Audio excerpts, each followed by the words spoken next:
Amara was on a crowded bus when an elderly woman entered and sat in front of her. The woman seemed utterly exhausted and soon fell into a deep sleep. Seizing the opportunity, Amara discreetly reached into the woman's bag and took her purse. Thrilled with her loot, she quickly yelled at the driver to stop the bus, fearing the woman might wake up and discover her loss. As soon as the bus stopped, Amara jumped off and ran as fast as she could to avoid being caught with the stolen purse. She arrived home shortly after, eager to see what she had stolen. Pouring the contents of the purse onto her bed, she found a few currency notes and a stylish pair of sunglasses. Amara mused, trying on the sunglasses and admiring herself in the mirror, but suddenly she noticed a shadow moving behind her, though she wasn't sure if it was real. Her sister, Gozi, entered the room, inviting her to church, but Amara declined, claiming she was too tired. She then hurriedly disposed of the stolen purse, tossing it into a plastic bag and dumping it in the trash outside. Later, Amara went to bed, only to wake up to a bright morning and realize she was late for an important interview. She quickly dressed and rushed out.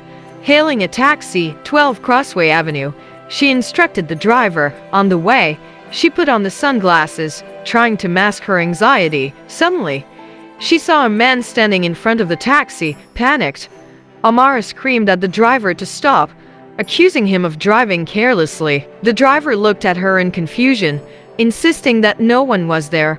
Bewildered, Amara took off the glasses and indeed saw that no one was in front of the car. Despite her protests, the driver, now scared, refused to continue the journey and asked her to leave the taxi, left stranded on an empty road. Amara's panic grew as she realized her interview was in less than an hour. Desperate, Amara began to run, hoping to make it in time. The sun blazed overhead, and she put the sunglasses back on to shield her eyes. As she hurried along, she noticed strange people walking behind her. She tried to ignore them, but they seemed to be following her every move. Terrified, she crossed the road, but they crossed too, their pace quickening. Frightened, Amara ran as fast as she could until she reached a busy junction. She begged the people there to keep the strange figures away from her, but they only stared at her in confusion. It dawned on Amara that something was wrong with the sunglasses. She quickly threw them into a trash can by the roadside. Am I dreaming? She wondered, rubbing her eyes to ensure she was awake. I threw these away in town, she said to herself, puzzled by how they had returned. Panicked, she called out for her sister, who rushed in to see what was wrong. Did you leave these sunglasses here? Amara asked. Gozi shook her head, saying she had never seen them before. Did anyone come into the house? Amara asked again, but her sister assured her that no one had visited. What have I gotten myself into? Amara murmured, regretting the theft. Although she had stolen from many people before, she had never experienced anything like this. She remembered the saying, many days for the thief, one day for the owner, and realized that her day had come. Her sister, noticing Amara's distress, asked what was wrong, but Amara couldn't bring herself to explain. Instead, she blamed her unease on the stressful interview and sent her sister away. Alone in her room, Amara felt goosebumps as she stared at the sunglasses. Just then, she heard a soft whisper of her name. Amara, the voice said, sending shivers down her spine. She asked who it was, and the voice calmly replied, I am Ezin. It urged Amara to wear the sunglasses so she could see her. Trembling, Amara put on the glasses and saw a young, beautiful woman standing in front of her. Who are you? Amara stammered. Ezin revealed that she was a ghost. Shocked, Amara asked if all the strange people she had seen were also ghosts. Ezin confirmed this, explaining that the sunglasses were enchanted, allowing the wearer to see restless spirits. Ezin went on to say that she and the others were trapped between worlds due to their tragic deaths and were seeking someone who could help set them free. That's why they had been following Amara earlier.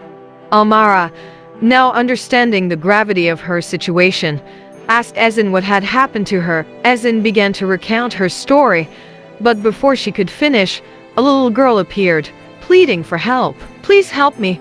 There's no one to help my mother. the girl said repeatedly, summoning her courage.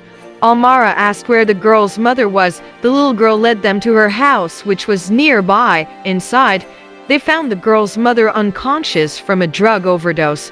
The girl explained that her parents had unknowingly passed on the S genotype, resulting in her being born with sickle cell disease. Despite her parents' best efforts, the girl had lived her short life in pain. The girl's father had died in a hit-and-run accident while rushing to get her medication, and her mother had been struggling to cope ever since. After the girl's death, her mother had lost the will to live and attempted suicide by overdosing on sleeping pills. Almara called for help, and the mother was rushed to the hospital, where she survived. The little girl, speaking through Almara, begged her mother to live on, assuring her that she was now in a place free from pain. After the encounter, the girl's spirit finally found peace, and Almara was relieved to have been able to help. Returning home, Almara fell into a deep sleep, only to be haunted by a nightmare in which a strange man chased her through a forest with a knife.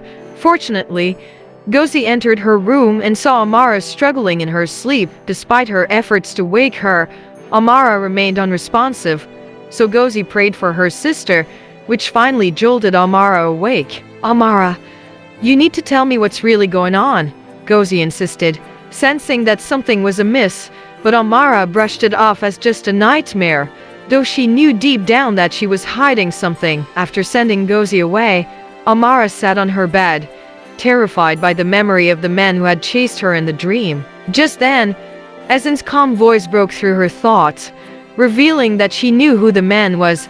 Almara put on the sunglasses and saw Ezin crying in the corner of the room. Compassion replaced her fear as she asked what was wrong. Ezin then shared the tragic story of her life. She explained that years ago, she had met an old friend, Kioma, who appeared to be living the high life. Ezin was just a poor girl living with her mother, so Kioma offered to help her out of poverty. Trusting her friend completely, Ezin accepted the generous sum of money Kioma gave her to support her mother. But when Ezin showed the money to her mother, she was not pleased and warned her to return it, suspecting that something wasn't right. Believing her mother was being unreasonable, Ezin kept the money and lied about returning it to Kioma. As time passed, she grew closer to Kioma, eventually moving into her luxurious mansion. But one day, an older man visited their home, and Kioma treated him with such reverence that Ezin assumed he was a king. What Ezin didn't know was that this man was the source of all Kioma's wealth. The man belonged to a sinister cult that used young women to extend their lives.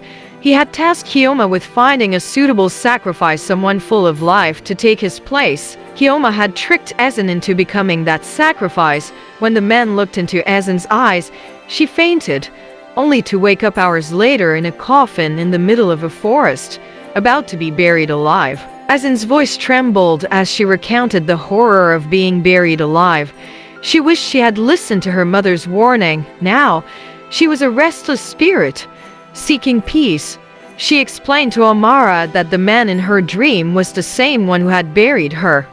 He was trying to kill Almara because he knew she could help Ezin find peace. Ezin urged Almara to find her mother before the man could move her body from its current burial site. If her body was found, the man would die within 12 hours, but if it was moved, Ezin's spirit would never rest. Determined to help, Almara asked for Ezin's mother's address and set out to find her. When she arrived, she was shocked to discover that the woman was the same elderly lady she had stolen the purse from the owner of the cursed sunglasses. Almara apologized for her theft and explained everything that had happened. She then revealed that Ezin was standing right in front of them. The old woman, heartbroken to learn that her daughter was dead, put on the sunglasses and saw Ezin for the first time in years. Ezin and her mother wept as they embraced, but the old woman couldn't bear to hear how her daughter had died. Instead, she begged Ezin to forgive her, wishing she had done more to protect her. Ezin, in turn, apologized for not listening to her mother. Moved by the tearful reunion, Almara promised to take them to the forest where Ezin had been buried. Although she had no idea where the burial site was, she hoped to find clues along the way. As they journeyed to the forest, Ezin grew more anxious, sensing that time was running out. As they approached the forest, Amara saw a man, the same one who had chased her in the dream. Ezen confirmed that he was the man who had buried her alive. The old woman, Ezen's mother, was deeply shaken by the sight. Driven by desperation, Amara confronted the man, demanding to know where Ezen's body was buried. The man, though shocked to see Amara, refused to reveal the location and threatened to kill them all. But Ezen, who had been quietly watching, suddenly stepped forward and revealed that she had found the burial site on her own. Amara led Ezen's mother to the spot, and they began digging with their bare hands. They soon uncovered a small, deteriorated coffin containing Ezen's remains. The man, realizing he had lost, tried to escape but was struck down by an unseen force. Ezen's mother, overcome with grief and anger, cursed him with her last breath. Ezen's spirit, finally at peace, thanked Amara and her mother before fading away. The old woman, now broken and alone, returned home with Amara, who was deeply affected by the entire experience. The cursed sunglasses, now devoid of their power, were left on Ezen's grave as a reminder of the tragedy that had unfolded.